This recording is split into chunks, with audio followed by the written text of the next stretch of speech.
Apocalipse capítulo 1. A Karen pode dizer quanto que eu lutei esta semana para saber o que eu deveria pregar hoje à noite.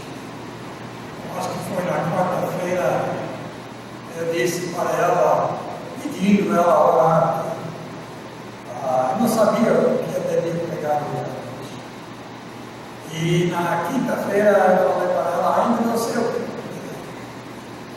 E alguma coisa aconteceu da noite, eu não sei, eu dormi, acordei.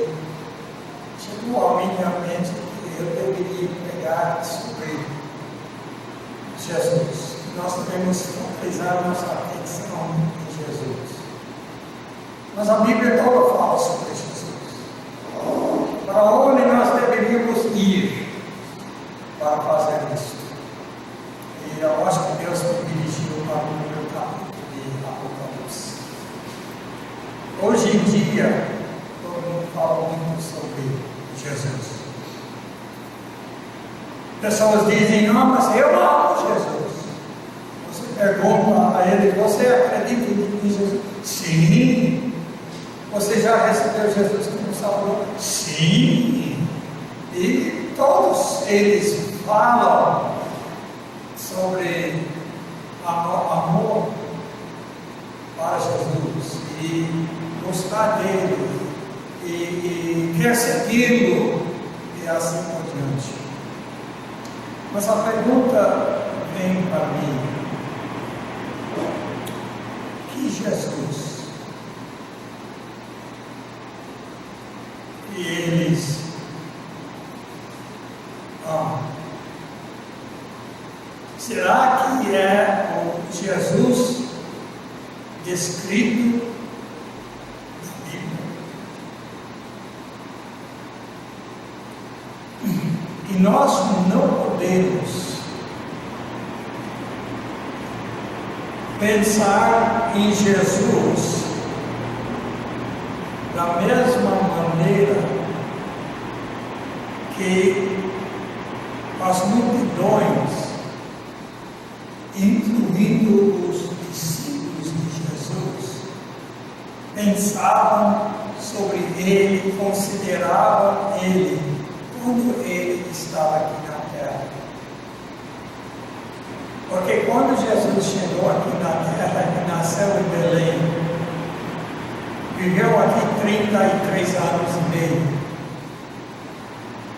foi crucificado. Ele veio aqui em sua humildade. Ele se humilhou. Ele colocou de lado o uso voluntário de muitos dos seus atributos.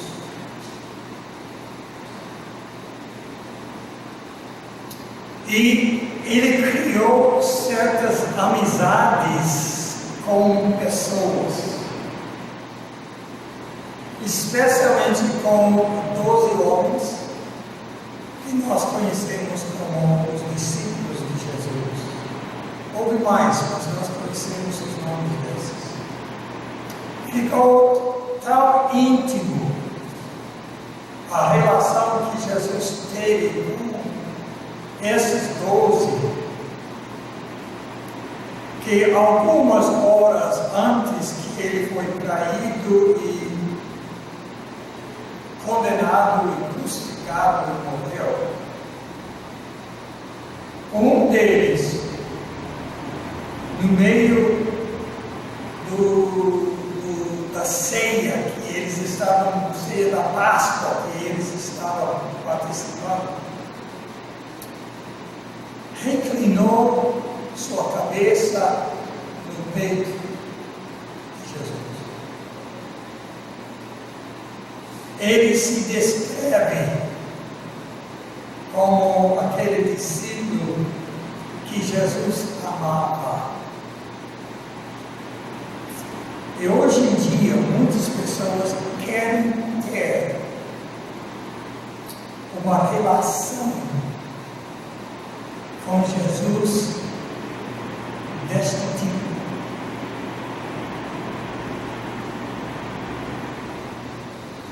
Mas nunca é possível. Muitas pessoas querem fazer de Jesus como seu irmão maior. Querem bater palmas para Jesus. Querem falar coisas assim e até um certo ponto banalizar Jesus, deixando ele naquela mesma situação que estava na noite que ele foi traído. Mas Jesus morreu 3 dias depois da sua morte. Ele foi ressuscitado. E este Jesus ressuscitado, corporalmente sim, mas um corpo glorificado, um corpo maravilhoso, que não teve os limites que nós temos em nossos corpos. E 40 dias depois desta, ele ascendeu para o céu e sentou-se ao lado de Deus o Pai, exaltado.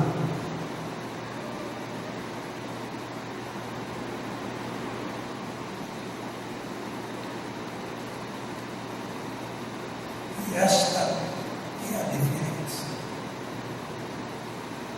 Aquele discípulo, João, que reclinava no peito de Jesus na noite que ele foi traído, viu Jesus, conversou com Jesus depois da sua ressurreição. Ele era entre aqueles que durante aqueles 40 dias foram instruídos. E a partir do dia de Pentecostes, ele, junto com os outros discípulos, criaram um ministério dirigido pelo Espírito Santo que foi espetacular. Naquele primeiro dia, quase 3.000 pessoas se converteram a Jesus. Em poucas semanas ou meses, aquele grupo de quase 3.000 cresceu para 5.000 homens, se tornou uma multidão em Atos capítulo 6. E quando chegamos em Atos capítulo 17, são aquelas pessoas que contornaram, viraram o mundo de cabeça para baixo. E durante os próximos mais ou menos 60 anos, João serviu a Jesus desta maneira, pregando a palavra de Deus, inicialmente na cidade de Jerusalém, mas quando foi necessário e tudo, ele saiu de Jerusalém e se mudou para a Ásia, onde ele assumiu o pastorado da igreja em Éfeso. Talvez algumas outras, podemos até, talvez essas outras 6 igrejas que estavam mencionadas aqui, ele teve muito relacionamento com essas igrejas. E por causa do ministério dele, por causa da pregação da palavra de Deus, nós lemos que ele foi exilado pelo governo romano para a ilha de Patmos.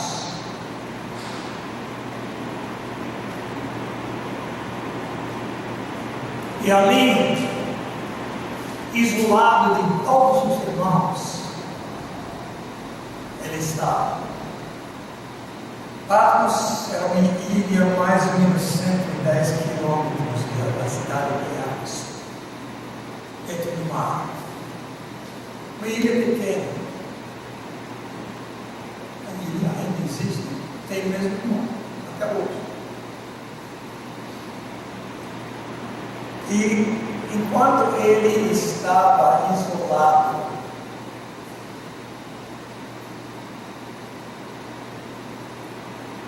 o que ele podia fazer? Com certeza, para todos os habitantes da ilha, ele teria o cuidado de pregar. Mas ele diz que foi no dia do Senhor, no primeiro dia da semana, no domingo.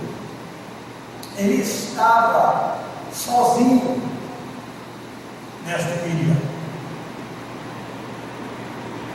E ele estava no Espírito de Deus.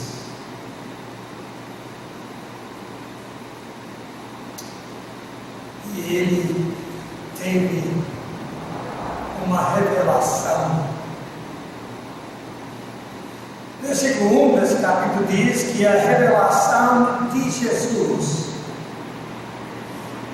que Deus, o Pai, deu a ele, para mostrar para todos os seus servos as coisas que em breve deveriam acontecer, e que ele, enviando-o por intermédio de seu anjo, notificou a seus servos de novo. Então Deus, o Pai, fez esta revelação do que Jesus Cristo iria fazer, e ele fez essa revelação para Jesus, que por sua vez deu para um anjo, ou um mensageiro, porque a palavra anjo aí significa mensageiro, e esse mensageiro foi instruído para levar e dar esta mensagem, esta revelação de Jesus Cristo para João, quando ele estava isolado aí na ilha de Patmos. E durante esse dia, ou esse tempo, se foi, imagino que levou mais do que um dia para escrever todos os versos e escrever tudo isso, mas João escreveu esta revelação para nós. Realmente, a primeira palavra do livro deve ser o título: Revelação de Jesus Cristo. Porque este livro fala sobre Jesus Cristo e o que ele está fazendo no decorrer da história humana. Como diz aquele que era, que é e que há de vir, o passado, o presente e o futuro, este Jesus, que foi revelado para João. Esse é um livro cheio de bênçãos. Versículo 3 diz: bem-aventurado aqueles que leem e aqueles que ouvem as palavras da profecia e guardam as coisas nela escritas. Essa é a primeira de 7 bênçãos.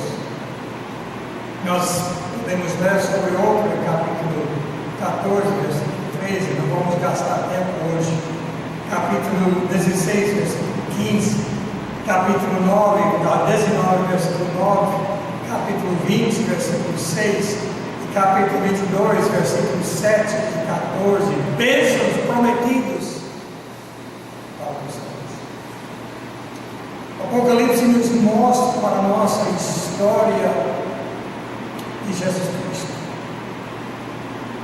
que os negócios dos homens estão nas mãos dele. Deus o Pai deu o conteúdo para Jesus, que deu para o seu anjo, e deu para João.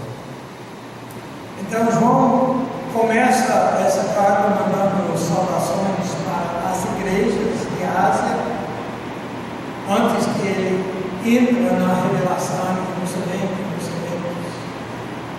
Mas a partir do versículo 4, ele dá uma revelação sobre a Trindade. E esta é o Jesus que João conhecia. Jesus fazia parte, ou faz parte, da Trindade. E as pessoas que negam a Trindade não entendem Apocalipse capítulo 1.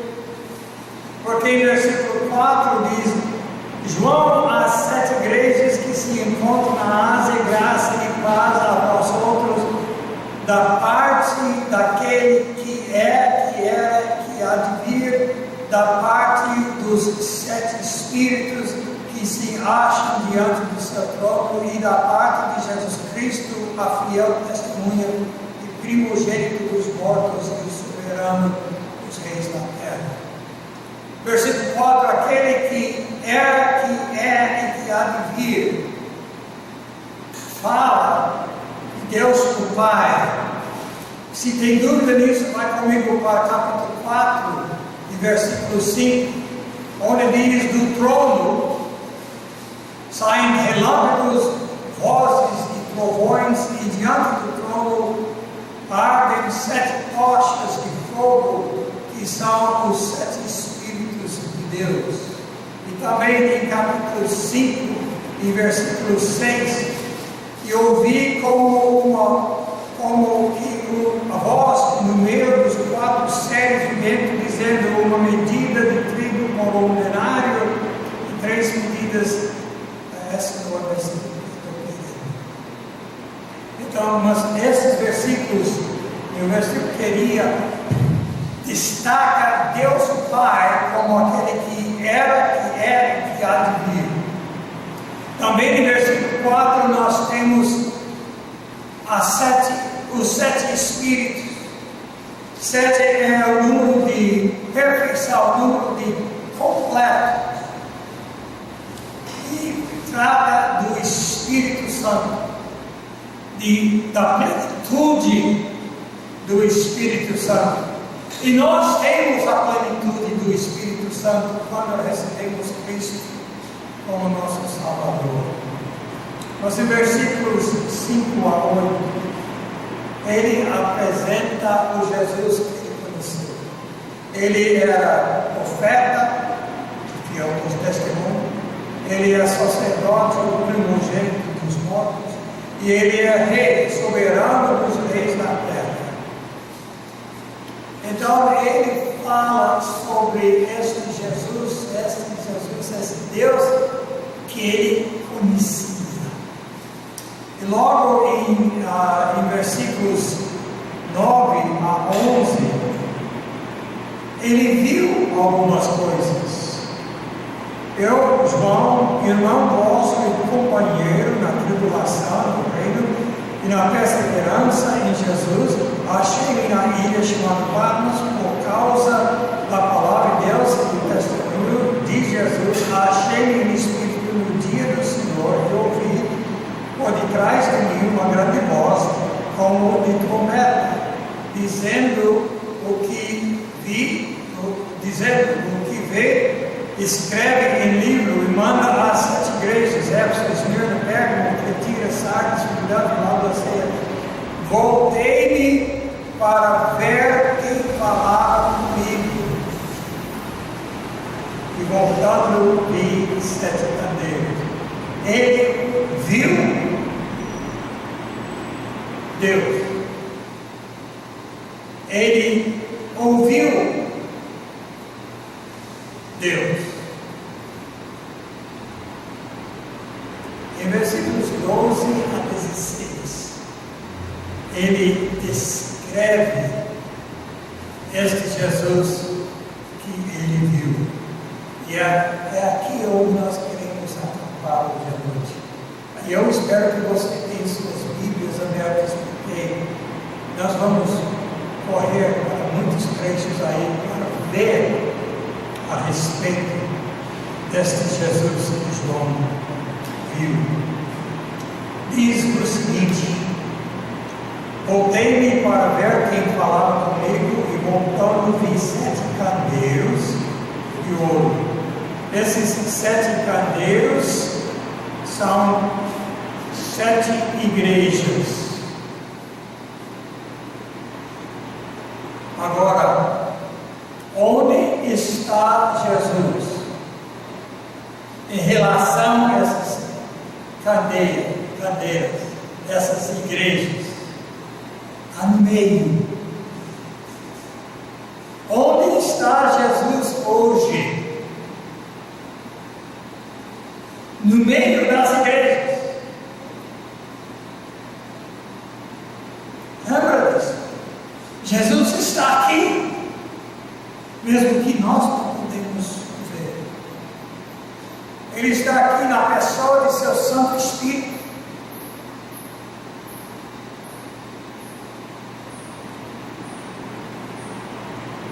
E aí, este é semelhante a filho de homem.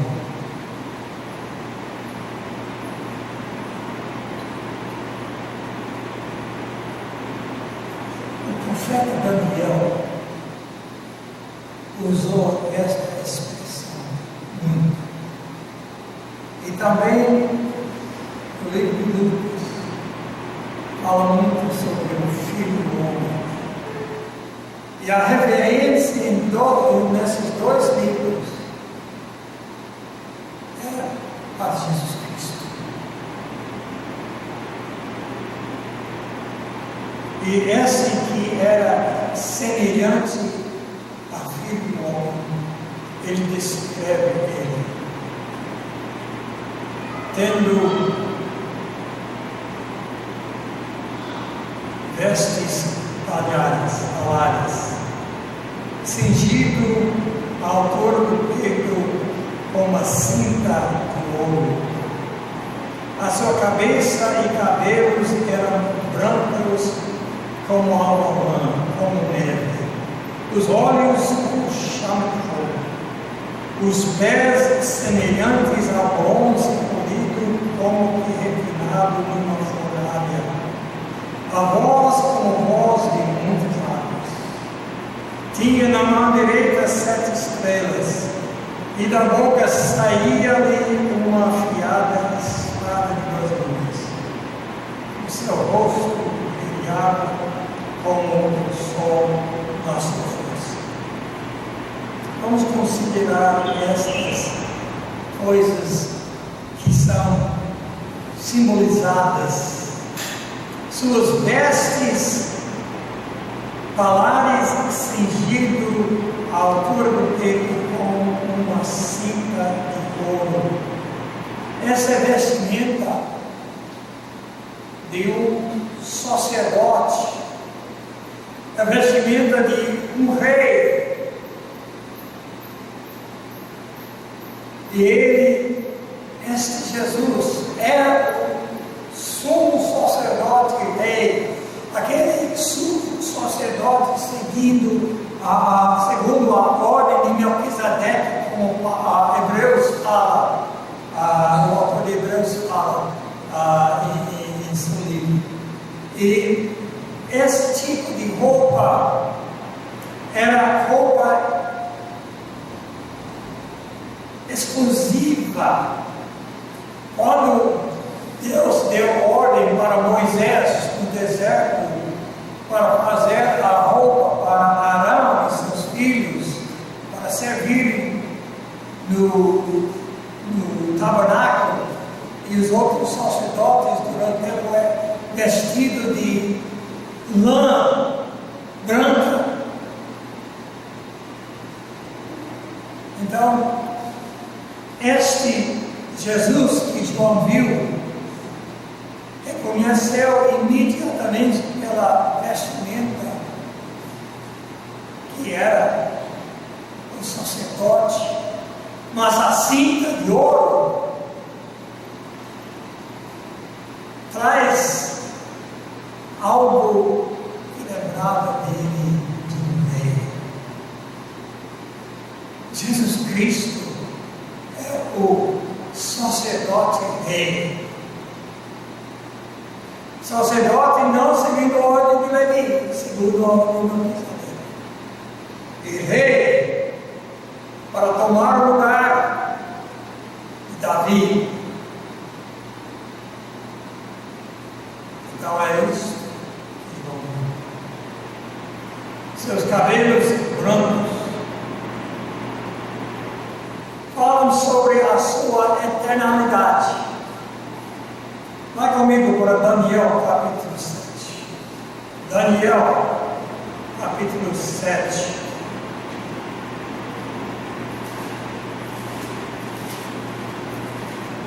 Versículo 9. Continuei olhando até que foram postos os tronos e o ancião de dias se assentou. Sua veste era branca como a neve e os cabelos da cabeça como púrpura lã.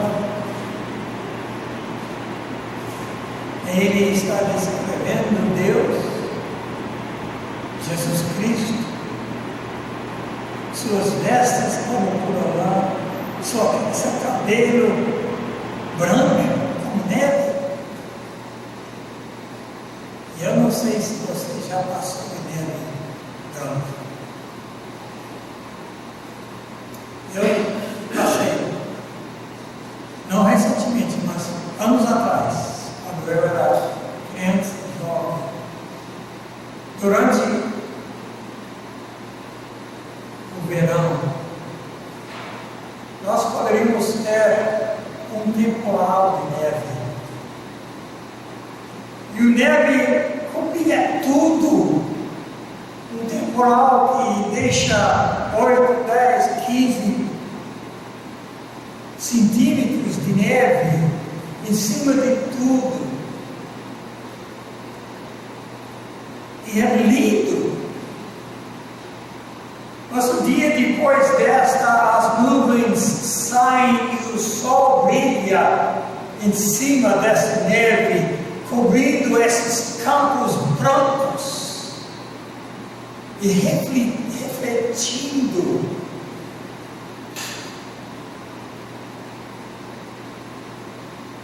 Se você não usa óculos escuros, no final do dia, você fica quase cego. Eu já passei por isso. E esta era a visão que João viu. Cabelo e roupa branca como neve, brilhando. E quando você fixa seus vistos nisto, por um longo tempo, você perde visão de tudo. Esta é Jesus Cristo. Seus olhos como chama de fogo. Os olhos que vejam tudo e julgam tudo que vê. Ainda no livro de Daniel, capítulo 10, versículo 6. Seu corpo era como um berilo, o seu rosto como relâmpago, os seus olhos como tochas de fogo, os seus brancos e os seus braços e seus pés brilhavam como bronze polida, e a voz das palavras como estrondo de muita gente. Estava vendo Jesus agora como juiz.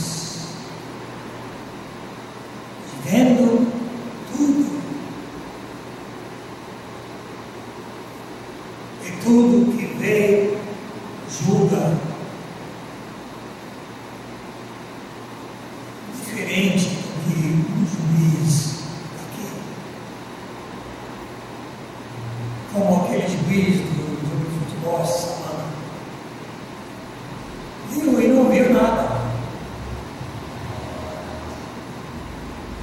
Confirmou, anulou, confirmou, anulou, anulou. Ele não sabia o que ele viu.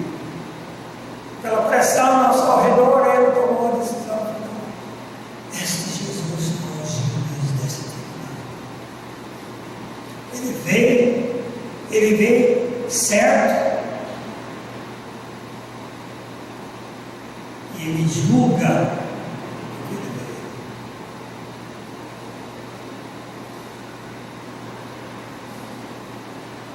Não sei se você já ficou frente a frente de uma pessoa que tinha olhos que pareciam tochas de fogo. Às vezes, quando eu era criança, eu tinha feito algum tipo de arte, alguma coisa, eu tive que sentar e conversar com o meu pai.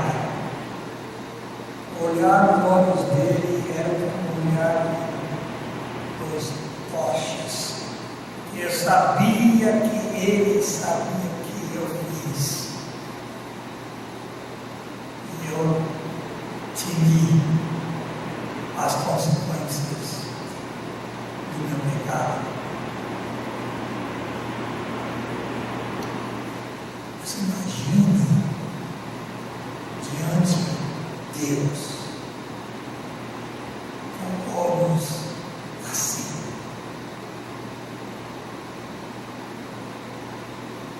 Julga tudo. E vê tudo.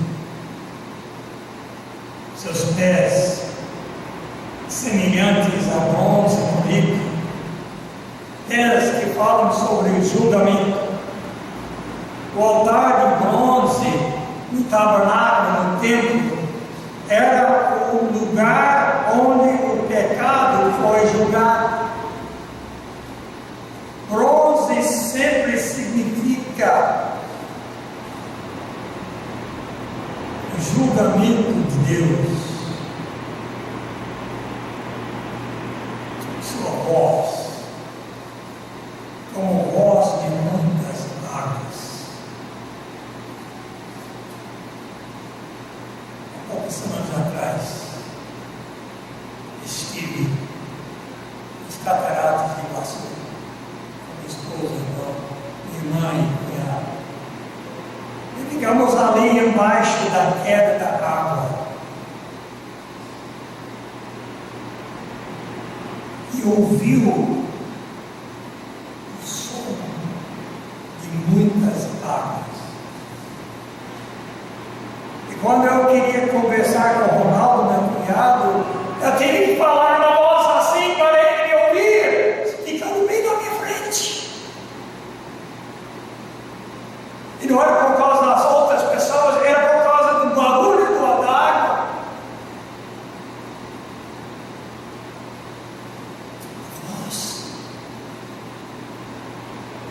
E para João, a noite que foi traído, é suave e gostoso de ouvir. Agora é como o som de muitas águas. Eu fiz um vídeo pensando que eu poderia capturar o som de muitas águas.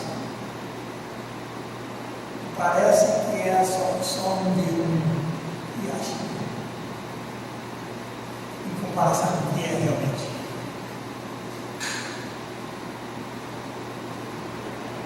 Agora, essa voz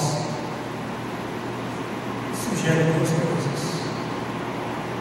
Primeiro, o poder da sua palavra.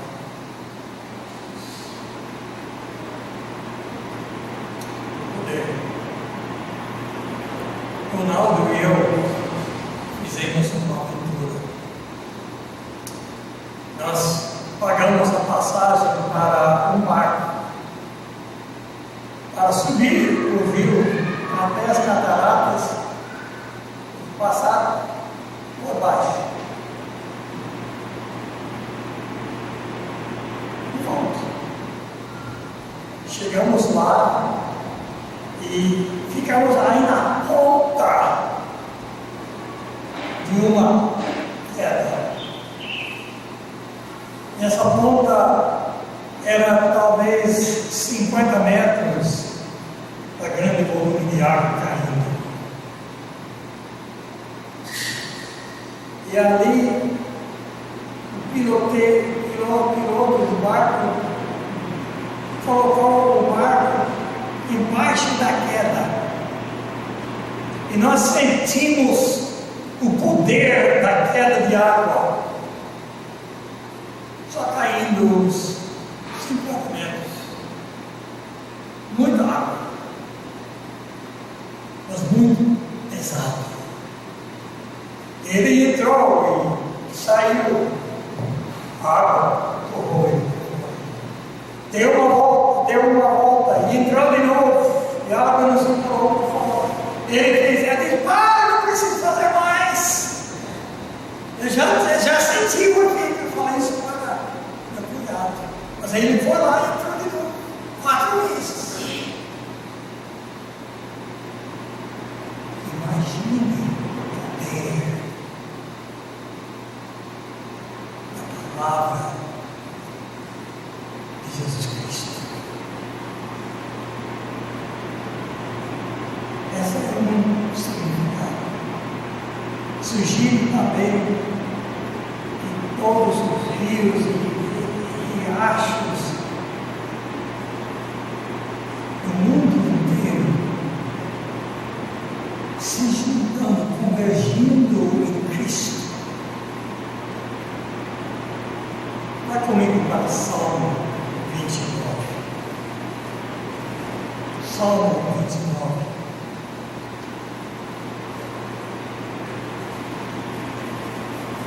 Salmo de Davi.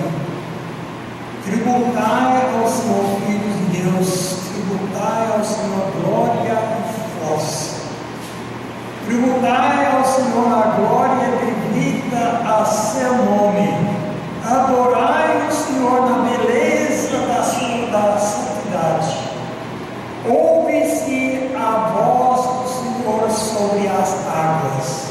Troveja o Deus da glória, o Senhor que está sobre as muitas águas. A voz do Senhor é poderosa, a voz do Senhor é cheia de majestade, a voz do Senhor quebra os cedros. Sim, o Senhor despedaça os cedros de Líbano. Ele os faz soltar como um bezerro, o Líbano e o Sirion, como bois selvagens. A voz do Senhor despede chamas de fogo. A voz do Senhor faz tremer o deserto. O Senhor faz tremer o deserto de Cádiz. A voz do Senhor faz dar crias corças e desnuda os bosques. O seu templo tudo diz glória. O Senhor preside os dilúvios como rei. O Senhor presidirá para sempre. O Senhor dá força ao seu povo. O Senhor abençoa com paz ao seu povo. Essa é a voz de Deus. Já pensou?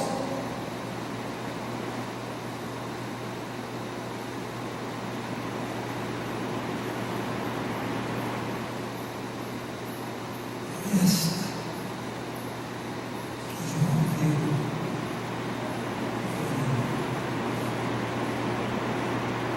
continuando no Apocalipse, primeiro capítulo, João viu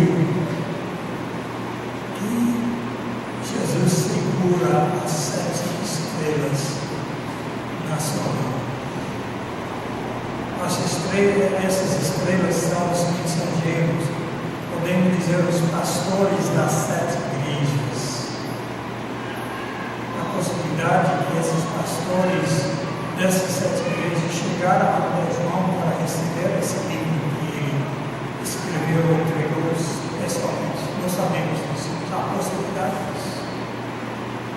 Cristo segura seus servos e suas mãos.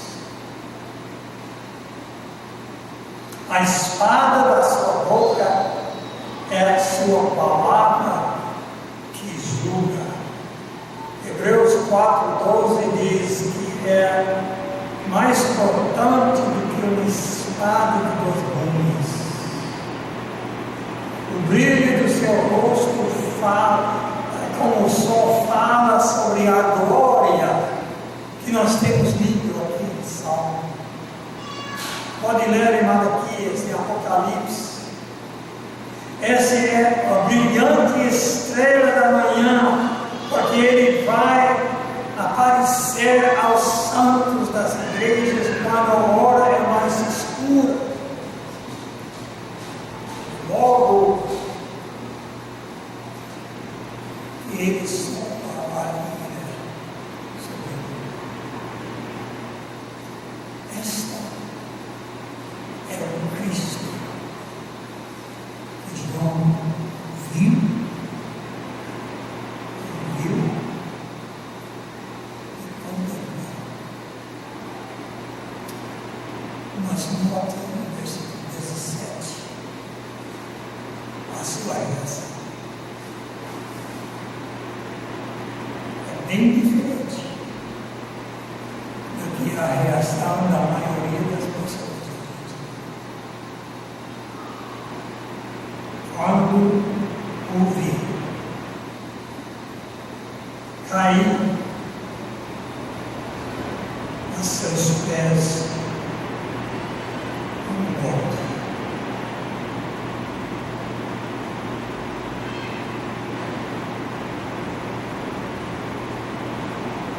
Este mesmo disse que reclinou sua cabeça no peito de Jesus, quando estava com ele na sua comunidade. Caiu aos seus pés como morto, quando ele viu a sua glória.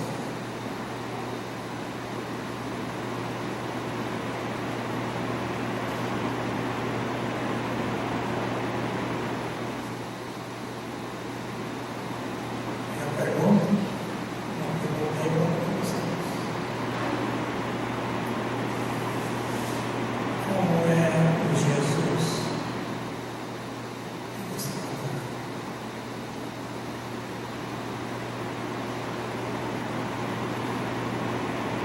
Contempla sobre ele esta manhã.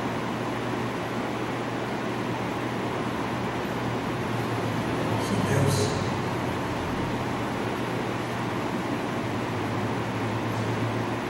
eu, com palavras muito fracas, tentei descrever